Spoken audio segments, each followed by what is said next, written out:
सभी को मेरा नमस्कार। आज इस वीडियो में डॉक्टर संजय सिंह, जो कि असिस्टेंट प्रोफेसर एंड साइंटिस्ट हैं under department of plant breeding and genetics from Jawaharlal Nehru कृषि विश्वविद्यालय जबलपुर,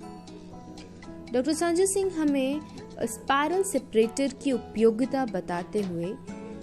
कुछ महत्वपूर्ण जानकारियां प्रदान करेंगे। तो आइए सुनते हैं डॉक्टर संजय सिंह सर को। सबसे ज्यादा यूजफुल है जिनके सीड, जिस क्रॉप के सीड राउंड शेप के होते हैं, जैसे सोयाबीन है, मस्टर्ड है, हिल पी है। ऐसे सीड्स के लिए जीरो एनर्जी लेवल पर जितनी बढ़िया प्रोसेसिंग आप इससे कर सकते हैं, उतनी बढ़िया प्रोसेसिंग बहुत कम मतलब इंस्ट्रूमेंट से होते हैं। मेरा कहना यह है कि इसका जो फार्मूला है और इसके जो प्रिंसिपल्स हैं, वो प्रिंसिपल्स सिर्फ और सिर्फ ग्रेविटेशनल जो फोर्स है राउंड लेवल पे होते हुए, सीड का जो सरफेस है, सरफेस यदि राउंड है तो वो हर तरह से राउंड होते हुए पूरा, जितना आप देख रहे हैं यहाँ पे जो रोल्ड है चारों तरफ पे, तो जितने भी राउंड वाले सीड होते हैं वो ज्यादा सर्कुलेट करेंगे, ज्यादा मूव करेंगे।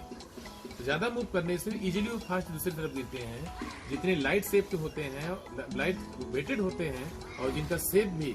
राउंड नहीं होता, वो अलग डायरेक्शन में गिरते हैं, क्योंकि उनका मूवमेंट कंपेयर टू जो राउंड होते हैं वो बहुत कम होता है। इसी टेक्नोलॉजी का यूटिलाइज करते हुए ये आपका स्पाइरल सेपरेटर टेक्नोलॉजी है, जो कि फार्मर्स लेवल पे सीड ग्रेडिंग के लिए सबसे बेस्ट माना जाता है। हम लोग कभी कभी ऐसी टेक्नोलॉजी में इस विश्वास इसलिए भी करते हैं कि अपने पास बहुत अच्छे ग्रेडर्स हैं, लेकिन उनकी ग्रेडर हो जाने के बाद भी बहुत सारे ऐसे सीड्स हैं जो क्वालिटी सीड, जिनमें हम ब्रीडर सीड या हम न्यूक्लियर सीड की बात करते हैं, जिनका क्वालिटी लेवल ज़्यादा होने से जेनेटिक प्योरिटी उनकी ज़्यादा होती है और उनका एक एक बीज कीमती होता है। तो हमें मान के चलते हैं कि स्पाइरल सेपरेटर से उसको फिर से रीयूटिलाइज करके, रीग्रेड करके भी हम बड़े अच्छे सीड निकाल सकते हैं, जिनको डायरेक्ट सीड सोइंग प्रोग्राम में यूज किया जा सकता है। उससे अगला सीड बनाया जा सकता है, न्यूक्लियर से ब्रीडर या ब्रीडर से फाउंडेशन सीड कैटेगरी में जा सकता है। इसके लिए हमने स्पाइरल सेपरेटर का यूज करते हैं, और आफ्टर ऑल आप ये देखेंगे कि प्रोसेस्ड होने के बाद भी, अच्छे मशीनों से प्रोसेस्ड होने के बाद भी, ये स्पाइरल सेपरेटर उनमें से भी 5 से लेकर 8% अच्छे सीड निकाल के बाहर कर देता है। तो इसकी सबसे बड़ी विशेषता यही है कि ये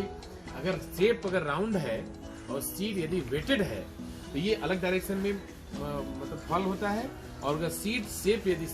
यदि डिस्टर्ब है और उसका सीड जो वेट है यदि कम है, तो वो अलग डायरेक्शन में on the basis of movement, circulation movement की बेसिस पर वो अलग अलग कर लिए जाते हैं। ये है आपका स्पाइरल सेपरेटर, और इस स्पाइरल सेपरेटर को हर एक फार्मर से मध्य प्रदेश सरकार और ऑल ओवर इंडिया ने क्या किया हुआ, ऑल ओवर इंडिया में जो एग्रीकल्चर डिपार्टमेंट है, सब किसानों को मुफ्त में दिया है। उससे क्या होता है कि पर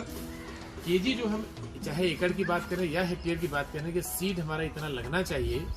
तो कैलकुलेट करने में हम नॉर्मल रॉ सीड जब कैलकुलेट करते हैं तो कहीं न कहीं हमारा प्लांट पॉपुलेशन पर एकड़ या पर हेक्टेयर में प्रोवाइड होता है। लेकिन अगर राउंड सीड की बात करते हैं और स्पाइरल सेपरेटर से यदि सेपरेट होकर के यदि हम सीड कलेक्ट करते हैं, तो हमारा लगभग फिक्स्ड जितना प्लांट पॉपुलेशन होना चाहिए पर एकड़ में होता है। और हमारा ये भी आपको श्योर करते हैं यहाँ पे, इसके द्वारा सेपरेटर होने के बाद जो सीड हमें बेस्ट सीड मिलता है, उसमें जर्मिनेशन पावर भी जबरदस्त होगा, क्योंकि ये वेट के बेसिस पे और उसके शेप के बेसिस पे निकाला गया है। तो किसान भाइयों के लिए भी बेस्ट है, और हम वैज्ञानिकों के लिए भी इस टेक्नोलॉजी का कहीं न कहीं बहुत ज़्यादा यूटिलाइजेशन है। उस तरह के वैसे लोगों के लिए जो सीड एरिया में काम कर रहे हैं, जिनको प्रोग्रेसिव फार्मर है, जिनको लगता है कि हमारे बीज बहुत कीमती हैं, इनका हर एक बीज का एक एक दाना हमारा यूटिलाइजेशन है, जो अच्छे बीज निकल जाए, तो ये टेक्नोलॉजी उनके लिए बेस्ट टेक्नोलॉजी है। ये रहा आपका स्पाइरल सेपरेटर का महत्व। मुझे लगता है कि ये टेक्नोलॉजी और ये जो आपके इंस्ट्रूमेंट हैं, इस इंस्ट्रूमेंट को में बहुत खर्च नहीं है,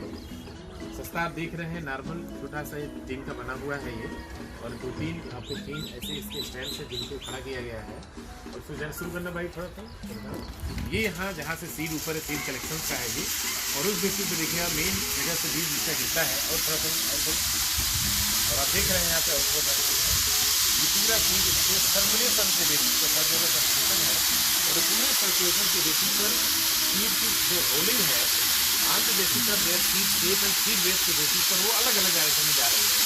जो सीड अच्छे हैं वो ज़्यादा मूव कर रहे हैं, और जो सीड जो हल्के हैं वो कम मूव कर रहे हैं। तो कम मूव वाला देखिए आपका इधर की इस डायरेक्शन में गिर रहा है यहाँ पे, और जो अच्छे सीड हैं जिनमें ये कमी है, ये कम से कम ये जितने भी सीड हैं आप देख रहे हैं, ये सीड भी आपको हर तरह के सीड जिसमें अच्छे वेट वाले सीड हैं ये आ रहे हैं ये।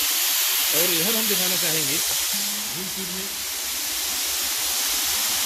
आप देख रहे हैं ये सीड जिसमें वेट कम है और शेप डिस्टर्ब है उनका, वो सीड देखिए इस लेवल पे यहाँ गिर रहे हैं। तो ये इस तरह का टेक्नोलॉजी बड़ी आसानी से फार्मर्स लेवल पर कंट्रोल लेवल उठाई देती है, और इसका सीड ग्रेडिंग में और सीड ट्रेन प्रोग्राम में सबसे बड़ा इंपैक्ट है इस टेक्नोलॉजी का। धन्यवाद।